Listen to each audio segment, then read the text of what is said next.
Welcome to the new video.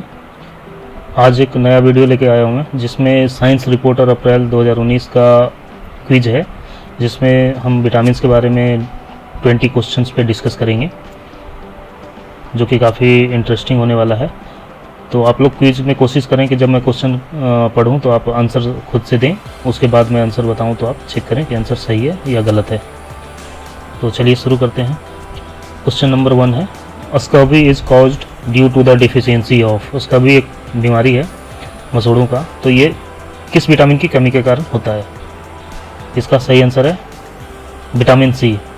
और इसमें देखिए मसूड़े जो हैं काफ़ी लाल हो जाते हैं, रेड हो जाते हैं, है ना। Question number 2, the chemical name of vitamin E is. तो विटामिन ई का रासायनिक नाम क्या है? तो ऑप्शंस हैं retinol, riboflavin, ascorbic acid and tocopherol. तो इसका सही आंसर है tocopherol. Question number 3, which of the following is are not a fat soluble vitamin. ठीक है, कुछ विटामिन जो होते हैं वाटर सोल्यूबल होते हैं, कुछ विटामिन क्या होते हैं फैट सोल्यूबल होते हैं। तो यहाँ पे पूछा गया है कि कौन सा जो है फैट सोल्यूबल नहीं है। तो ऑप्शन नंबर ए है vitamin A, option number B vitamin B, option C vitamin D और ऑप्शन डी विटामिन के। तो इसका सही आंसर है विटामिन बी, है ना। आप यहाँ पे देखिए विटामिन को 2 पार्ट में डिवाइड किया गया है, एक तो देखिए वाटर सोल्यूबल और दूसरा फैट सोल्यूबल। तो जो वाटर सोल्यूबल में विटामिन बी के सारे जो विटामिन हैं, विटामिन B1, B2, B3, है ना, ये सारे ग्रुप्स जो पूरा वो सारे आ जाएंगे। और दूसरा कौन सा है विटामिन सी, ये दोनों वाटर में घुल जाते हैं ना, वाटर सोल्यूबल है ये। और फैट सोल्यूबल इसमें देखिए आप vitamin A, vitamin D, vitamin E और विटामिन के। ये वैसे तो एक छोटा सा टेबल है, लेकिन इससे बहुत सारे जो पेपर एग्जामिनेशंस होते हैं, कंपटीशन एग्जामिनेशन, उसमें हमेशा मोस्टली पूछा ही जाता है इससे क्वेश्चन, है ना। बहुत ही इंपॉर्टेंट क्वेश्चन है ये।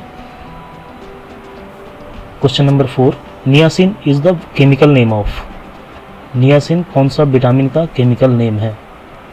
ठीक है, तो इसका ऑप्शन है vitamin B2, vitamin B3, vitamin B6 और विटामिन B12। तो इसके सही आंसर है vitamin B3। Question number 5, vitamin के इज़ यूजफुल फॉर। विटामिन जो के है वो किस चीज़ में यूज होता है बॉडी में, है ना। तो ऑप्शन ए है ब्लड क्लॉटिंग, ऑप्शन बी है बोन स्ट्रेंथ, ऑप्शन सी है आई विजन, ऑप्शन डी है ऑल। तो विटामिन के जो है आपका ब्लड क्लॉटिंग यानी कि खून को जमाने में यूज होता है। खून जो हमारा जब कभी कट हो जाता है तो देखते होंगे थोड़ी देर में ऑटोमेटिक वहाँ पे ना वो ब्लड जम जाता है, इसी वजह से जो है रुकता है खून जो होता है। अदरवाइज अगर जमे नहीं तो आपका ब्लड जो है थोड़ा सा भी कट होने पे वो ब्लड रुकेगा नहीं, तो आपकी क्या हो सकती है, डेथ भी हो सकती है ना। तो ये विटामिन के काफ़ी यूज़फुल विटामिन है ह्यूमंस के लिए। Question number 6, the disease caused due to deficiency of vitamin D. तो विटामिन डी की कमी से कौन सा बीमारी होता है? ऑप्शंस हैं option A rickets, option B osteomalacia, option C either A और B, option D neither A nor B. तो विटामिन डी से आप लोग जानते होंगे ज़्यादातर लोग कि रिकेट्स होता है, ठीक है। लेकिन एक और बीमारी होता है ऑस्टियोमलेशिया भी होता है। ऑस्टियोमलेशिया कुछ नहीं, जैसे कि रिकेट्स का ही बड़ा रूप है ना। रिकेट्स मोस्टली क्या होता है बच्चों में होता है, बच्चों में जो होता है ना, आप जैसे सूखा रोग बोलते हैं तो वो रिकेट्स बोलते हैं उसको। लेकिन बड़ों में क्या होता है ज़्यादातर क्या हड्डियाँ मुलायम हो जाती है, सॉफ्ट हो जाती है ना, तो उसको ऑस्टियोमलेशिया बोलते हैं। तो विटामिन डी की कमी से दोनों ही होता है, ये आपका दोनों बीमारी आइदर ए और B. Question number 7, which of the following does not come under vitamin B complex. देखिए विटामिन बी कॉम्प्लेक्स जो है वो विटामिन बी का ग्रुप है ना। तो इसमें कई सारे विटामिन आते हैं बी के, विटामिन B1, B2, B3, है ना। तो उसमें पूछ रहा है कौन सा विटामिन है जो उसमें नहीं आता है? Pyridoxine, cobalamin, folic acid and ascorbic acid. तो देखिए इसमें एस्कॉर्बिक एसिड नहीं आता है, ठीक है। अब ये देख लेते हैं, आंसर इसका एस्कॉर्बिक एसिड हो गया। अब देखिए विटामिन बी कॉम्प्लेक्स विटामिन जो है इसमें कौन कौन से विटामिन आते हैं? B1 आता है, B1 का दूसरा नाम क्या, thiamine, B2 riboflavin, B3 niacin and B5 pantothenic acid and B6 pyridoxine, B7 biotin and B9 folic acid and B12 cobalamin. तो ये देखिए ये भी काफ़ी इंपॉर्टेंट है, ये विटामिन्स का जो नेम है कि क्या नाम होता है, ये भी क्वेश्चंस में अक्सर पूछे जाते हैं। तो अगले क्वेश्चन पे चलते हैं। Question number 8, the following vitamin treats male infertility. तो मेल इनफर्टिलिटी को कौन सा विटामिन जो है ट्रीट कर सकता है, ये करता है। तो ये है आपका options tocopherol, retinol, calciferol and niacin. तो इसका सही आंसर है ऑप्शन ए, टोकोफेरॉल, जो कि विटामिन ई का रासायनिक नाम है। विच of the following vitamins treat pernicious anaemia. इनमें से कौन सा विटामिन पर्नीशियस एनीमिया को ट्रीट करता है? ऑप्शंस हैं vitamin K, vitamin B12, vitamin B1 और विटामिन सी। इसका सही आंसर है विटामिन B12। ठीक है। Question number 10, the chemical name of vitamin B5 is. तो इसका है, ऑप्शंस पढ़ते हैं, राइबोफ्लेविन, फोलेट, पेंटोथेनिक एसिड और बायोटिन। तो V5 का रासायनिक नेम अभी मैंने आपको बताया भी था, यह है पेंटोथेनिक एसिड। ठीक है। Question number 11, folic acid is useful for. Folic acid देखिए काफ़ी यूजफुल होता है, तो इसमें कौन कौन सा यूज होते हैं ह्यूमन बॉडी में? ऑप्शन नंबर ए है prevention of heart stroke, option B fertility in men and women, option C prevention of cancer, option D all of the above. तो देखिए फॉलिक एसिड का क्या यूज, इसका सही आंसर देख लेते हैं, ऑल ऑफ द एबव होगा। इसका फॉलिक एसिड का यूज क्या क्या है, तो देखिए क्या क्या है। सबसे पहले क्या है, how folic acid is used in the body. सबसे पहले डाइजेशन में यूज होता है, फिर ब्रेन एंड नर्व फंक्शन में भी यूज करता होता है, liver, heart and other organ health इसमें भी होता है, और डीएनए क्रिएशन एंड रिपेयर, दोनों चीज़। सोचिए कितना इंपॉर्टेंट है folic acid. Proper blood cell function and healthy hair, skin and nails. तो ऑलमोस्ट आप सोच सकते हैं कि सभी चीज़ों में ये काम आता ही आता है, तो ये बहुत ही इंपॉर्टेंट है folic acid. Which of the, question number 12, which of the following is a rich source of vitamin B6, जिसका कि रासायनिक नाम क्या है आपका? पाइरिडॉक्साइन।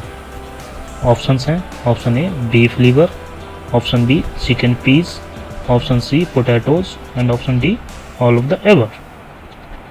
तो विटामिन B6 किस में पाया जाता है? तो इन सभी में पाया जाता है ना, और इसका सही आंसर है all of the ever. Question number 13, the chemical name of vitamin D2 is. Vitamin है D2, उसका केमिकल रासायनिक नाम क्या है? ऑप्शन है ergocalciferol, cholecalciferol and die hydro Ergo calciferol and die hydro सिटोस्ट्रोल। तो इसका केमिकल नेम है ergocalciferol. Question number 14, niacin deficiency leads to. Niacin जो है, अभी आपने देखा होगा कि कौन सा विटामिन का केमिकल नेम है? विटामिन B3 का। तो इसकी कमी से कौन सी बीमारी होता है? Very very, pellagra, burning feet syndrome या एनीमिया। तो इसकी वजह से एक बीमारी होता है पिलाग्रा, है ना, तो ये होता है। तो ये देख सकते हैं आप इस पिक्चर में कि पिलाग्रा क्या होता है। ये देख रहे हैं, वो स्किन्स जो है बिल्कुल रेडिश स्किन हो जाते हैं इसमें। Question number 15, which of the following vitamins is not stored in the human body. तो इसमें करा है कि आदमी के बॉडी में कौन सा विटामिन स्टोर नहीं होता है ना। आप ले सकते हैं, उसको खा सकते हैं, बट वो स्टोर नहीं रहेगा, है ना। तो ऑप्शंस हैं vitamin B12, option vitamin K, vitamin A और विटामिन सी। तो इसका सही आंसर है vitamin C. Question number 16, the term vitamin was coined by. Option है इसके, मतलब इस विटामिन किसने सबसे पहले विटामिन मतलब वर्ड को यूज़ किया है ना। तो ये है option Casimir Funk, Charles Liebig, William Fletcher and Landsteiner. तो इसका सही आंसर है कैसिमिर फुंक, जिसने विटामिन वर्ड का इस्तेमाल किया था। Question number 17, a condition of abnormally high storage levels of vitamins.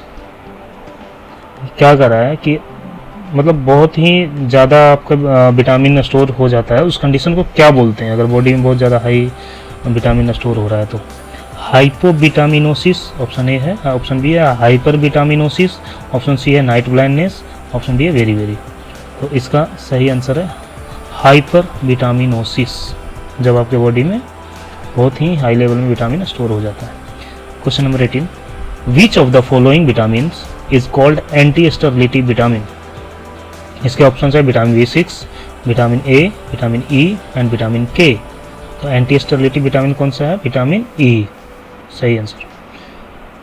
Question number 19, which of the following is not a vitamin. अभी ऑप्शन है इसमें, आप बताइए, मैंने सब पहले ही बता चुका हूँ बट फिर भी आप बताएं कि कौन सा जो है विटामिन का नाम नहीं है इसमें। Thiamine, riboflavin and biotin. तो इसमें देखिए इसका सही आंसर है थाइमाइन, ठीक है। Question number 20, chemical compounds that inhibit the absorption of vitamins are called. तो इसमें देखिए ये कर रहा है बेसिकली, इसका ये है कि जैसे आपने कोई विटामिन आपने लिया है ना, विटामिन की गोली या कुछ भी, बट आपको उसको नहीं लेना था या चीज है ना, तो उस केसेस में एक नया जो अपना टर्म आया है या नया आप कह सकते हैं एंटी बॉडी बोल सकते हैं, जो कि उसका जो इफेक्ट जो है उसको ख़त्म कर देगा, मतलब वो आपके बॉडी उसको एब्जॉर्ब नहीं कर पाएगी। उससे पहले ये चीज़ जो अगर आप ले लें तो उसको एब्जॉर्ब कर लेगा उस विटामिन को, है ना, तो उसका कोई इफेक्ट नहीं होने देगा आपके बॉडी के ऊपर। तो ऑप्शन हैं A vitamins, anti vitamins, non vitamins, none of the above. तो नाम से आप समझ सकते हैं जो मैंने आपको डिफाइन किया, ये क्या है? Anti vitamins. ये क्या है? आपका विटामिन्स को क्या करता है? एब्जॉर्ब कर लेता है, जिससे कि अपना इफेक्ट नहीं दिखा पाते हैं। Okay, thank you. I hope आप लोगों को ये वीडियो अच्छा लगा होगा, और ऐसी वीडियो के लिए चैनल को सब्सक्राइब कर लें।